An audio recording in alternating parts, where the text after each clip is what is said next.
Hello बच्चों and welcome to अपना classroom. 2 दिन पहले जैक बोर्ड ने माध्यमिक बोर्ड के लिए अपना सिलेबस जारी कर दिया था और आज एग्ज़ाम में क्या क्या पूछा जाएगा, किस टाइप के प्रश्न पूछे जाएंगे, ये भी आज जारी कर दिया गया। तो सबसे पहले आप लोग ये जान लीजिए कि एग्ज़ाम में क्या पूछा जाएगा और किस प्रकार के क्वेश्चन पूछे जाएंगे। पैटर्न चेंज कर दिया गया है क्योंकि क्लासेस हमारी रेगुलर हो नहीं पाई है, इसीलिए ऑब्जेक्टिव क्वेश्चन को ज़्यादा शामिल किया गया। तो पहले इसको समझ लेते हैं कि एग्ज़ाम में किस प्रकार के प्रश्न पूछे जाएंगे और कितने नंबर के प्रश्न पूछे जाएंगे। तो पहले तो टोटल आपका 80 नंबर का क्वेश्चन पूछा जाता था और 20 नंबर का आपका प्रैक्टिकल स्कूल से मिलता था, लेकिन अब वो चेंज होकर 90 नंबर का क्वेश्चन आपको एग्जाम में पूछा जाएगा और 10 नंबर का प्रैक्टिकल स्कूल की तरफ से दिया जाएगा। तो देखिए 90 नंबर में क्या क्या किस प्रकार के प्रश्न आपको पूछे जाएंगे। तो MCQ, इसका मतलब मल्टीपल चॉइस क्वेश्चन। तो इसमें आपको 30 नंबर के प्रश्न पूछे जाएंगे। इसमें आपको 4 ऑप्शन मिलेगा, एक एक नंबर का क्वेश्चन है और 4 ऑप्शन रहेगा। 4 में आपको चूज करना है कि कौन सा उत्तर इसका सही होगा। यहाँ से हमको 30 प्रश्न मिल गए। अगला है VSA, इसका फुल फॉर्म होगा वेरी शॉर्ट टाइप। इससे कितने प्रश्न पूछे जाएंगे? 20। इसका उत्तर आप एक शब्द में या एक या दो लाइन में दे सकते हैं। अगला है शॉर्ट आंसर। शॉर्ट आंसर से पूछे जाएंगे 20 नंबर के प्रश्न। इसका कितने प्रश्न पूछे जाएंगे ये क्लियर नहीं किया गया है, लेकिन 20 नंबर का शॉर्ट आंसर पूछा जाएगा। हो सकता है ये 2 नंबर या 4 नंबर करके पूछा जाए। और लॉन्ग आंसर आपको पूछा जाएगा 20 नंबर का। तो 30, 20, 20, 20 यानी कि टोटल आपका 90 नंबर के प्रश्न पूछे जाएंगे। और ये केवल SST के लिए ही नहीं, सारे सब्जेक्ट के लिए लागू होगा। अब हम लोग आते हैं टॉपिक पे, हिस्ट्री, जो हम लोग को पढ़ना है। तो पहला चैप्टर, जैसे कि मैंने आपका लास्ट क्लास में बताया था कि यूरोप में राष्ट्रवाद का उदय, और इसका पहला टॉपिक था फ्रांसीसी क्रांति और राष्ट्र का विचार। तो फ्रांसीसी क्रांति क्या है, इस बारे में आप लोग क्लास 9 में जरूर पढ़ा होगा कि फ्रांसीसी क्रांति क्या है, यह कब घटित हुई थी। तो आप लोग सब जानते होंगे कि 1789 ईस्वी में फ्रांसीसी क्रांति की घटना हुई थी और इस घटना के बाद फ्रांस में निरंकुश राजतंत्र का अंत हुआ था और राजतंत्र खत्म करके जो भी प्रभुसत्ता वहाँ की थी वह लोगों के हाथों में आ गई थी। तो इसके बाद वहाँ पे आपका शासन होता है नेपोलियन का। कब से कब? तो नेपोलियन का शासन आ जाता है 1804 ईस्वी में। लेकिन एक बात यहाँ ध्यान देने योग्य है कि जैसे ही फ्रांस में क्रांति हुई तो यूरोप के बाकी देश में हलचल पैदा हो गई। आखिर ये हलचल पैदा हुई क्यों? क्योंकि यूरोप की बहुत सारे देशों में ऐसा निरंकुश शासन व्यवस्था था जहाँ लोग उसके द्वारा शोषित हो रहे थे और वहाँ की सरकार ये डर गई थी कि कहीं हमारे देश की जनता भी हमारे प्रति विद्रोह ना कर दे। तो फ्रांस जैसे ही आज़ाद हुआ, यानी कि प्रभुसत्ता लोगों के हाथों में आ गई, तो फ्रांस के क्रांतिकारियों ने एक बेहतरीन कदम उठाया। तो ये कदम क्या था? उन्होंने ये जिम्मा लिया कि अब हम यूरोप के जितने भी राष्ट्र हैं उसको स्वतंत्र कराने की जिम्मेदारी हमारी होगी। जहाँ भी निरंकुश शासन है उसको हमको हटाना है और वहाँ पे प्रजातंत्र की स्थापना करना है। तो ये जिम्मेवारी किसने ली? फ्रांस ने। तो फ्रांस को एक कहा जाए कि नए विकास या प्रजातंत्र की स्थापना का सूचक या प्रजातंत्र की स्थापना का देश माना जा सकता है। अब वहाँ पे शासन 1804 ईस्वी में आ जाता है नेपोलियन का। लेकिन नेपोलियन के आने के बाद उसने क्या किया कि प्रजातंत्र को खत्म कर राजतंत्र की स्थापना वहाँ कर दी। तो ये काम तो बेशक उन्होंने गलत किया, लेकिन फिर भी उन्होंने लोगों की सुधार के लिए, लोगों के विकास के लिए अनेक ऐसे कदम उठाए जिसके चलते फ्रांस की जनता नेपोलियन को चाहने लगी, अपना नेता समझने लगी। अब एक क्वेश्चन भी आता है आप लोग को कि फ्रांसीसी लोगों के बीच सामूहिक पहचान का भाव पैदा करने के लिए क्रांतिकारियों ने क्या कदम उठाए।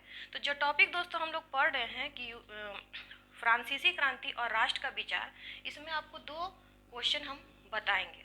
2 क्वेश्चन बताने के बाद इस पे लगभग आपको शॉर्ट टाइप का जो क्वेश्चन है वो भी पकड़ में आ जाएगा, लॉन्ग टाइप का क्वेश्चन है वो भी पकड़ में आ जाएगा, और छोटा मोटा जो ऑब्जेक्टिव टाइप का है वो भी बीच बीच में आएगा। तो अगर आप गहराई से इसका अध्ययन करें तो सारे क्वेश्चन को आप इसमें से पकड़ सकते हैं। तो टॉपिक का भी डिस्कस कर लेंगे और साथ ही साथ 2 क्वेश्चन का भी हम लोग इसके अंदर जो क्वेश्चन पूछा जा रहा है 2 क्वेश्चन, उसका भी अध्ययन हम लोग कर लेंगे।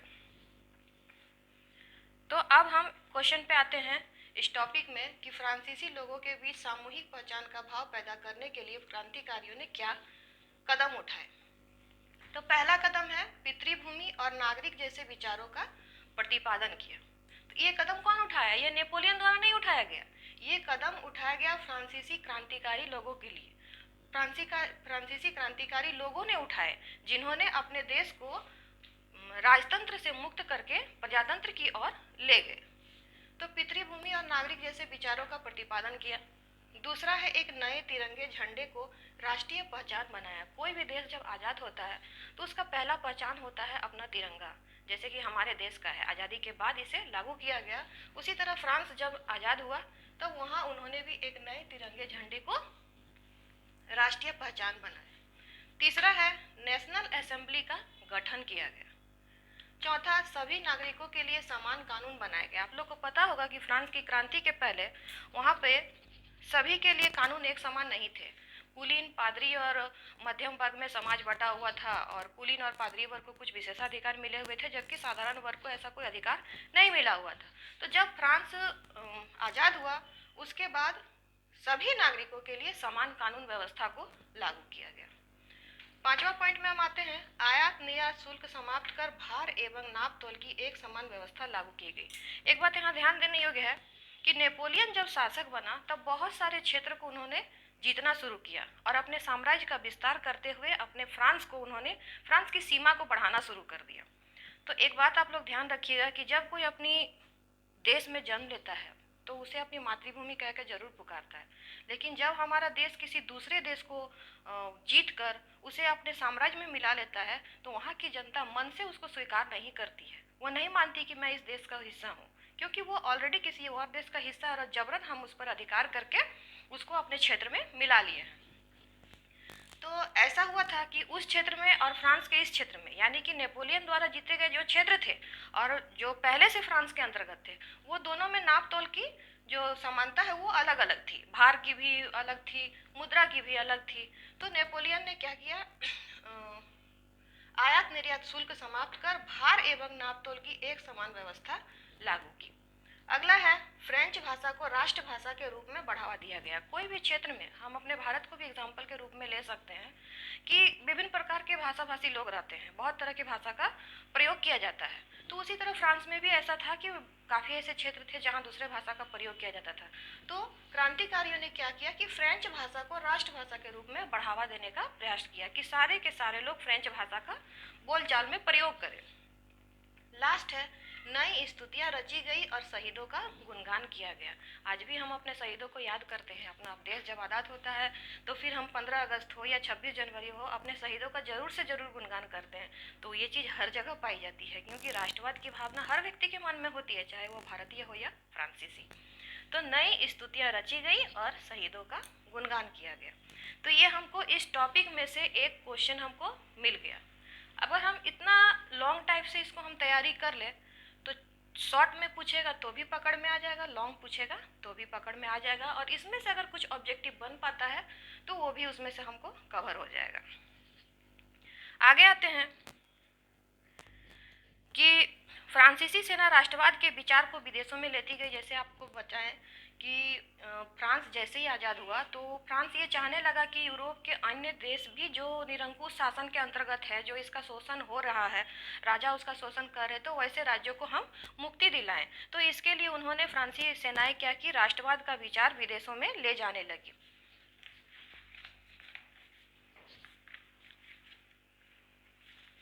लेकिन अब क्या होता है कि राष्ट्रवाद का विचार तो दूसरे जगह में ले जाना शुरू हो गया, लेकिन जो क्षेत्र जीते हुए थे, जैसे कि मैंने आपको बताया अभी कि नेपोलियन ने बहुत सारे क्षेत्रों को जीतकर फ्रांस में मिला लिया था, तो उन क्षेत्रों में भी वे क्या करने लगे कि अपनी शासन व्यवस्था को थोपने लगे कि हमारी यहाँ की जो सभ्यता संस्कृति है उसको आप फॉलो कीजिए। लेकिन ऐसा संभव नहीं था। पहले पहले जैसे कि हॉलैंड, स्विट्जरलैंड के कुछ क्षेत्रों को फ्रांस ने जीत कर अपने साम्राज्य में मिला लिया था, तो पहले पहले उसे लगा कि नहीं, हाँ, नेपोलियन जो कर रहा है हमारी भलाई के लिए कर रहा है। लेकिन ऐसा हुआ नहीं। धीरे धीरे उनको लगने लगा कि ये तो हमारा शोषण हो रहा है, इससे अच्छे तो हम पहले ही थे। तो ऐसा क्या हुआ कि नेपोलियन का शासन व्यवस्था लोगों को खराब लगने लगा। तो ऐसा इसलिए हुआ क्योंकि नेपोलियन ने क्या किया कि अपनी प्रशासनिक व्यवस्था को लोगों पे जबरन थोपना शुरू किया। और सबसे इम्पोर्टेंट बात कि उन्होंने सेना में जबरन भर्ती कराना शुरू किया। लोगों को जबरदस्ती सेना में भर्ती होना पड़ता था। इस बात का दबाव नेपोलियन देने लगा। तो ये सारी बातें लोगों को बर्दाश्त नहीं हुई। अब उसको लगने लगा कि नहीं, अब हमको नेपोलियन का विरोध करना चाहिए। तो इस टॉपिक में हमको इतना ही समझना है। लेकिन उस टॉपिक के अंतर्गत एक और क्वेश्चन हम बनाते हैं कि अपने शासन वाले क्षेत्रों में शासन व्यवस्था को ज़्यादा कुशल बनाने के लिए नेपोलियन ने क्या बदलाव किए। यह है दूसरा क्वेश्चन। उस टॉपिक में से ही हम अभी आगे नहीं बढ़ रहे, बस वही टॉपिक की चर्चा कर रहे हैं। उसमें हमको 2 क्वेश्चन मिल जा रहा है। तो अब आ गया कि नेपोलियन ने क्या क्या बदलाव किए। उन्होंने जो 1804 ईस्वी में जो उन्होंने पदभार संभाला फ्रांस का, उसके बाद उन्होंने अपनी फ्रांस की शासन व्यवस्था को कुशल बनाने के लिए क्या क्या बदलाव किए। तो नेपोलियन के नियंत्रण में फ्रांस के सुधारों का कई रूप प्रारंभ हुआ। देखिए, हर बात के लिए हम नेपोलियन को दोष नहीं दे सकते हैं। वो काफ़ी ऐसे काम भी किए थे जो जनता की अच्छाई के लिए और जनता की भलाई के लिए हो। तो फ्रांस के सुधारों का कई रूप प्रारंभ हुआ। तो 1804 ईस्वी में नेपोलियन ने सिविल कोड के नाम से कानून संहिता बनाया। इसके आधार पर निम्नलिखित सुधार किए गए। यहाँ पे देखिए 1804 का जिक्र बार बार हो रहा है। एक ऑब्जेक्टिव क्वेश्चन हमको यहाँ से मिल जाता है। क्या मिलता है कि नेपोलियन कोड की स्थापना कब हुई थी। आप इसका आंसर दे सकते हैं 1804 ईस्वी में। ठीक है। अगर ये पूछा जाए कि नेपोलियन ने फ्रांस का सम्राट कब घोषित किया गया, तो भी इसका आंसर आप 1804 दे सकते हैं। तो 1804 ईस्वी में नेपोलियन ने सिविल कोड, देखिए नेपोलियन ने जो कानून बनाया उसको सिविल कोड के नाम से भी हम जानते हैं। इसको हाईलाइट कर देती हूँ ताकि आप लोग को ध्यान रहे, क्योंकि यहाँ एक ऑब्जेक्टिव क्वेश्चन हमको मिल रहा है। इसको सिविल कोड के नाम से भी जाना जाता है। एक कानून संहिता बनाया। अब इसके आधार पर क्या क्या सुधार किया, आइए इसकी हम चर्चा करते हैं। तो सबसे पहले प्रजातंत्र को नष्ट कर फ्रांस में पुनः राजतंत्र की स्थापना की। हमारे हिसाब से ये काम एक उनका किया हुआ गलत है, क्योंकि कोई भी राज्य सबसे पहले वहाँ पे प्रजातंत्र की स्थापना होना अनिवार्य है।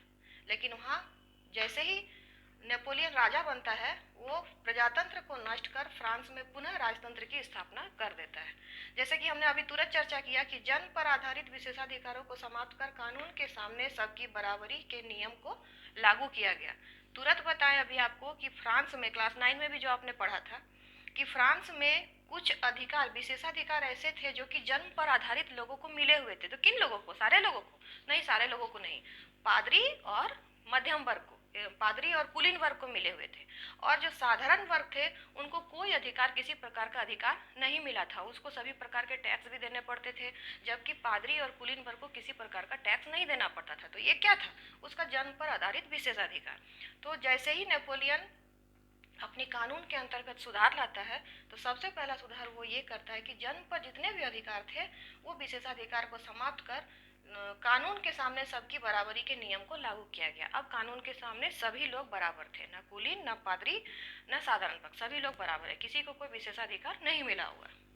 अगला है संपत्ति के अधिकार को सुरक्षित किया गया। अब लोग अपनी अपनी संपत्ति को संरक्षित कर सकते हैं, जैसे कि हम आज के डेट पे करते हैं कि अपनी संपत्ति को हमको सुरक्षित करने का अधिकार है। अगला है सामंती व्यवस्था को समाप्त कर किसानों को भू दासत्व और जागीरदारी शुल्कों से मुक्त कराया। अब ये भू दासत्व और जागीरदारी क्या है? ठीक है। तो उस समय के जो किसान थे वो भू दासत्व मतलब जमीन का दास, है ना। जमीन उनकी नहीं थी, जमीन थी जागीरदारों की, और उसकी जमीन पे किसान काम करते थे। उसके बदले में उसे थोड़ा सा अनाज या फिर थोड़ी बहुत मेहनताना के रूप में उसे दे दिया जाता था। और जिसके पास जमीन थी उससे जागीरदारी शुल्क वसूला जाता था। तो ये जो व्यवस्था थी, इस व्यवस्था को भी किसानों की भलाई के लिए नेपोलियन ने समाप्त कर दिया था। इस व्यवस्था की समाप्ति से किसानों की बहुत तरक्की हुई और नेपोलियन का ये सुधार काफी सराहनीय माना जाता है। ठीक है। 5वां पॉइंट है यातायात और संचार व्यवस्था में सुधार किया गया। ये तो साधारण सी बात है, आने जाने की जो सुविधा है, संचार की, कम्युनिकेशन की जो व्यवस्था है, उसमें जो भी कमियां थी उसमें सुधार करने की कोशिश की गई। छठा है मानक नापतोल के पैमाने चलाए गए। मतलब नापतोल, वजन को जिसको हम कहते हैं, तो वो मानक नापतोल मतलब एक जैसी नापतोल की व्यवस्था हर जगह होनी चाहिए। इस व्यवस्था को उन्होंने चलाया। और लास्ट एक पॉइंट है, एक राष्ट्रीय मुद्रा चलाई गई। राष्ट्रीय मुद्रा क्या होता है? सब देश का अलग अलग होता है। हमारे देश का क्या है? रुपया। अमेरिका का डॉलर, है ना। उसी तरह यूके का होता है पाउंड। तो उसी प्रकार से फ्रांस में जो थी विभिन्न प्रकार की मुद्राएं इधर उधर चल रही थी, उसको हटाकर एक राष्ट्रीय मुद्रा चलाई गई। तो ये जो पहला टॉपिक हमारा था फ्रांसीसी क्रांति और राष्ट्र का विचार, इस टॉपिक में हमको ये 2 क्वेश्चन मिला और इस टॉपिक को एक ऑब्जेक्टिव क्वेश्चन भी मिल जाता है और इसमें से और भी शॉर्ट या लॉन्ग क्वेश्चन जो भी पूछे इसको कवर कर जाएगा। तो एक टॉपिक हमारा खत्म होता है फ्रांसीसी क्रांति और राष्ट्र का विचार। अगला टॉपिक आपका है यूरोप में राष्ट्रवाद का विचार। इसकी चर्चा हम अगले क्लास में करेंगे और इसको आप तब तक अध्ययन कीजिए। और इस चैप्टर से रिलेटेड कम से कम 10 क्वेश्चन मैं आपको पहले शेयर कर चुकी हूँ, उसको छोड़िएगा नहीं। वो आपको MCQ और VST यानी कि मल्टीपल चॉइस क्वेश्चन और वेरी शॉर्ट टाइप में आपको बहुत ही काम आने वाला है। ठीक है, धन्यवाद बच्चों।